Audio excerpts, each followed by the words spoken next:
ನಾವು ನಮ್ಮ ದೋಸ್ತರು ಎಲ್ಲರೂ ಕೂಡ್ರಿ ಧರ್ಮಸ್ಥಳಕ್ಕೆ ಬಂದ್ಬಿಟ್ವಿ. ಇವಾಗ ನಾವು ಸ್ನಾನ ಮಾಡಕ್ಕೆ ಹೊಂಟಿದ್ದೀವಿ. ಗಂಗಾವತಿ ನದಿಯಾಗ ಸ್ನಾನ ಮಾಡ್ಕೊಂಡು ನಾವು ಹೊಂಟಿವಿ ದರ್ಶನ ಪಡ್ಯಾಕ.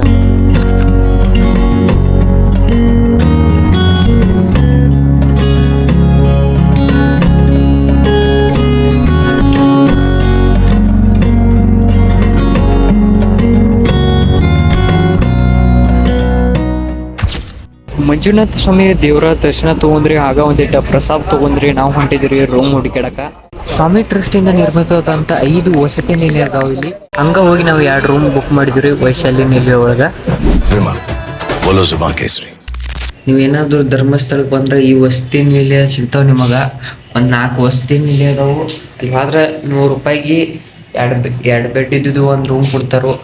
ಇಲ್ಲಿ ನೋಡ್ಬೋದು ಎಷ್ಟು ಜನ ಬೇಕಾದ್ರೂ ಇರ್ಬೋದು, ಅವ್ರೇನು ಕೇಳಲ್ಲ. ನಾವು 2 ರೂಮ್ ತುಂಬಿದ್ವಿ. ಚಾರ್ಜಿಂಗ್ ಸರ್ಕ್ಯೂಟ್ ಒಂದೇ ಇರೋದ್ರಿಂದ ಅದಕ್ಕೆ ಅಂತ 2 ತುಂಬಿದ್ವಿ. ಇವಾಗ ನಾವು ಹೊಂಟಿರೋದು ದೇವಸ್ಥಾನಕ್ಕೆ. ಯಾಕಂದ್ರೆ ಬೆಳಗ್ಗೆಯಿಂದ ಹೋಗಿಲ್ಲ ಇಲ್ಲಿ. ಬೆಳಗ್ಗೆ ದರ್ಶನ ಆದ್ಮೇಲೆ ಮತ್ತೇನು ಈ ಕಡೆ ಹೋಗೇ ಇಲ್ಲ. ಇವಾಗ ಬರ್ತಾಯಿದ್ವಿ. ಇವಾಗ ಕೀಲಿ ಹಾಕಿ ರೂಮ್ ನಂಬರ್ಸು ನೋಡ್ಬೋದು. ಇದೆಲ್ಲ ಅಟ್ಯಾಚ್ ಬಾತ್ರೂಮ್ ಸಿಗಲ್ಲ, ಸಪ್ರೇಟ್ ಬಾತ್ರೂಮ್ ಸಿಗ್ತಾವೆ ಹಿಂಗೆ ಅಲ್ಲಿ ಹೊರಗಡೆ ಹಿಂಗೆ. ಮತ್ತು ಇಲ್ಲೆಲ್ಲ ಸೋಲಾರ್ಸು, ನೀರಿನ ಬಿಸಿ ನೀರಿಂದು ಎಲ್ಲ ವ್ಯವಸ್ಥೆ ಮಾಡ್ಯಾರು. ಇಲ್ಲಿ ನೋಡ್ಬೋದು ಇವು ಹಿಂಗೆ ಎಲ್ಲ ಸಪ್ರೇಟ್ ಇದ್ದವು. ಅದಕ್ಕೆ ಹೆಸರು ಕೊಟ್ಟಾರು ವಸತಿ ನಿಲಯಕ್ಕೆ. ಇದು ನಮಗೆ ಸಿಕ್ಕಿರೋದು ವೈಶಾಲಿ ಅಂತ. ತಣ್ಣೀರು ಸಿಗ್ತಾವೆ ನಿಮಗೆ, ಭಾಳ ತಂಪದವು. ಬಾಳ್ಕರಿ ತಂಪದವು. ನೀವು ಬಂದ್ರೆ ಕುಡಿಯಕ್ಕೆ ಹೋಗ್ಬೇಡ್ರಿ, ಆರಾಮ್ ತಪ್ಪಿಸ್ಕೋಬೇಡ್ರಿ. ಮತ್ತು ಇಲ್ಲಿ ನೋಡ್ತಾ ಇರೋದು ಹಳೆ ಕಾಲದ ಎಲ್ಲ ಬಿಲ್ಡಿಂಗ್. ಇದು ಪರಿಶುದ್ಧ ನೆಲಕ್ಕೆ ಕುತ್ತ ಪದಶ್ರೀ ಚಾರಿ ಮತ್ತು ಬೋಟ ಹೊಡ್ಯಾತೀರಿ. ರೇಷ್ಮವ್ರಿಗೆ ಬೋಟ ತಿನ್ನತ್ರಿ.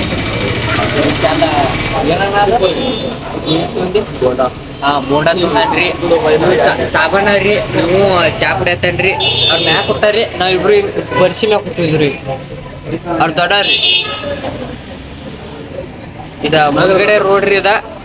ಇಲ್ಲಿ ಬಂದ್ರಿ ಅಂದ್ರೆ ಇಲ್ಲಿ ಒಂದು ಚಾ ಕುಡ್ದವ್ರಿ. ಹಾಂ ರೀ, ಮಂಜುನಾಥ ಸ್ವಾಮಿಯ ದೇವಸ್ಥಾನ ಇದೆ ರೀ. ಇಲ್ಲಿ ಬಲ್ಕ್ ಸೈಡ್ ಹೋದ್ರೆ ನಿಮ್ಗೆ ವಸತಿ ನಿಲಯ ಸಿಗ್ತಾವ್ರಿ. ಇಲ್ಲಿ ರಥಗಳು ಇರ್ತಾವ್ರಿ, ಇವ್ನಟ್ ನೋಡ್ಕೊರಿ. ಇದು ನೋಡ್ತಾ ಇರೋದು ಇದು ಮಲ್ಲೇಶ್ವರ ಸ್ವಾಮಿಯ ರಥ. ಇದು ವೆಂಕಟರಮಣ ಸ್ವಾಮಿಯ ದೇವಸ್ಥಾನದ ರಥ ರೀ. ಇದು ಅಮೃತೇಶ್ವರ ರಥ ರೀ. ಇದು ಕೆಡ್ದಾವ್ ನೋಡ್ರಿ. ಇವೆಲ್ಲ 100 ವರ್ಷದ ಹಳೆ ಕಾಲದ ರಥಗಳ್ರಿ ಇವೆಲ್ಲ.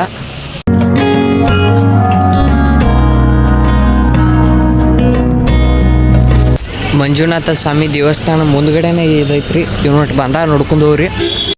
ಈ ಕಡೆ ಇರೋದು ಎಲ್ಲ ದೇವ್ರ ದರ್ಶನ ಮಾಡಕ್ರಿ. ಜಾತ್ರೆ ಟೈಮ್ನಾಗ ಅದು ಇಲ್ಲೆಲ್ಲ ಭಾಳ ಮಂದಿ ಇರ್ತಾರಲ್ಲ ರೀ. ಅದಕ್ಕೆ ಅದು ನಿಂದ್ರಿ ಇವಾಗ ಡೈರೆಕ್ಟ್ ಬಿಡತ್ತಾರ್ರಿ ಆ ಕಡೆಯಿಂದ. ಊಟಕ್ಕೆ ಹೋಗುದ್ರಿ.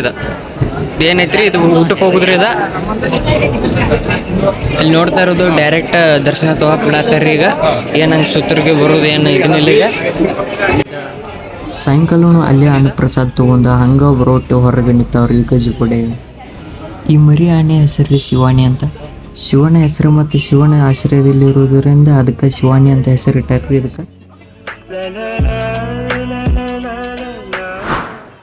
ಲಾರಿ ಐತ್ಲ ರೀ. ಇದು ಕುದುರೆ ಮುಖ ಒಳಗಿತ್ರಿ. ಅದ್ರ ಟಯರ್ ನೋಡ್ರಿ. ಇದು ಇಲ್ಲಿ ಐತಿ ನೋಡ್ರಿ. ಅದರ ಟಯರ. ಇದನ್ನೆಲ್ಲ ಸಂಗ್ರಹ ಮಾಡ್ಯಾರ್ರಿ. 8 ಫೀಟ್ ಮತ್ತು 120 ಟನ್ ಜಗುವಂಥ ಸಾಮರ್ಥ್ಯ ಹೊಂದಿದ ಇಲ್ಲಿ ಸಂಗ್ರಹ ಮಾಡ್ಯಾರ್ರಿ. ಅದ್ರ ಬಾಜುಕೆ ಇಲ್ಲಿ ನೋಡ್ರ ಇಲ್ಲಿ ಪ್ರೈವೇಟ್ ಜೆಟ್ ಐತ್ರಿ. ಇದನ್ನು ಸಂಗ್ರಹ ಮಾಡ್ಯಾರ್ರಿ. ಇಂಥವು ಭಾಳ ಸಂಗ್ರಹ ಮಾಡಿ ಇಟ್ಟಾರ್ರಿ. ಇಲ್ಲಿ ವಿಮಾನದ ಮಾಹಿತಿ ಎಲ್ಲ ಇಲ್ಲಿ ಐತಿ ನೋಡ್ರಿ. ವಿಮಾನ ನೋಡ್ರಿ. ಇವಾಗ ನಾವಿರುವಂಥ ಸ್ಥಳ ವಾಹನ ಸಂಗ್ರಹಾಲಯ. ಇದು ನೋಡಿರ್ಬೋದು ನೀವು. ಇಲ್ಲಿ ಎಲ್ಲ ಕಡೆ ವಾಹನ ಸಂಗ್ರಹ ಎಳ್ದೇ ಇರ್ತಾವೆ. ಆದರೆ ಇಲ್ಲಿ ಕಾರ್ಗಡಿ ಭಾಳ ಹಳಿ ಕಾಲದ್ದು ಗಾಡಿಗಳ್ನ ಎಲ್ಲ ತಂದು ಇಲ್ಲಿ ಮ್ಯೂಸಿಯಂ ಒಳಗೆ ವಿಮಾನ, ಗಾಡಿ, ಟಯರ ಇವನ್ನೆಲ್ಲ ತಂದು ಮ್ಯೂಸಿಯಂ ಒಳಗೆ ಇಟ್ಟಾರ್ರಿ. ಮೈಸೂರಾಗೂ ಐತ್ಲ ರೀ. ಅದೇ ಥರನೂ ಇಲ್ಲಿ ಮಾಡಿಟ್ಟಾರ್ರಿ. ಅಲ್ಲಿ ನೋಡ್ಬೋದು ನೀವು. ಅಲ್ಲೆಲ್ಲ ಅದಾವ್ರಿ ಅಂಬಾಸೆಟ್ರ. ಇವಾಗ ಟೈಮ್ ಕ್ಲೋಸ್ ಆಗೈತ್ರಿ. ಟೈಮ್ ನಿಮ್ಗೆ ಹೇಳ್ಬೇಕಂದ್ರೆ ಇಲ್ಲಿ ವೀಕ್ಷಣೆಯ ಸಮಯ ಅಂತ ಕೊಟ್ಟಾರ ನೋಡ್ರಿ. 8:30ರಿಂದ 1 ತನಕ ಒಂದು ಐತ್ರಿ. ಮತ್ತು 2ರಿಂದ 7 ತನಕ ಒಂದು ಐತ್ರಿ. ಮತ್ತು ಪ್ರವೇಶ ಫೀ ₹10 ಐತ್ರಿ. ನೀವು ಇಲ್ಲೇ ಸನೇಪ ಐತ್ರಿ. ಇಲ್ಲೇ ಆ ಗುಡಿ ಐತ್ಲ ರೀ. ಆ ಗುಡಿ ಸನೇಪನ ಐತ್ರಿ. ನೀವು ಬಂದ್ರೆ ಒಂದು ಸಲ ಭೇಟಿ ಕೊಟ್ಟು ನೋಡ್ರಿ. ಇಲ್ಲಿ ಐತಿ ನೋಡ್ರಿ. ಮತ್ತು ಈಚೆ ಕಡೆ ವಿಮಾನ ಅದಾವ್ರಿ. ಈ ವಿಡಿಯೋ ಇಷ್ಟ ಆಗೈತೆ ಅಂತ ತಿಳ್ಕೊತ ನಿಮ್ಗೆ ಎಲ್ಲರಿಗೆ. ಇಷ್ಟ ಆಗಿದ್ರೆ ಲೈಕ್ ಮಾಡಿ, ಇಲ್ಲಾಂದರೆ ಡಿಸ್ಲೈಕ್ ಮಾಡಿ. ಮತ್ತು ಚಾನಲ್ನ ಸಬ್ಸ್ಕ್ರೈಬ್ ಮಾಡ್ಕೊಂತ ಹೇಳ್ತೀನಿ. ನಮಸ್ಕಾರ.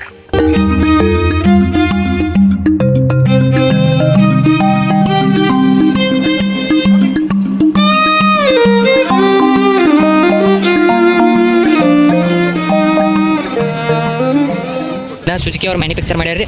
ಮತ್ತು ಇಲ್ರಿ ಹೈಡ್ರಾಲಿಕ್ ಬ್ರೇಕ್ ಅದಾವ್ರಿ. ಮತ್ತು ಬೀಚ್ ರೀ ಎಲ್ಲ ಬರ್ರಿ.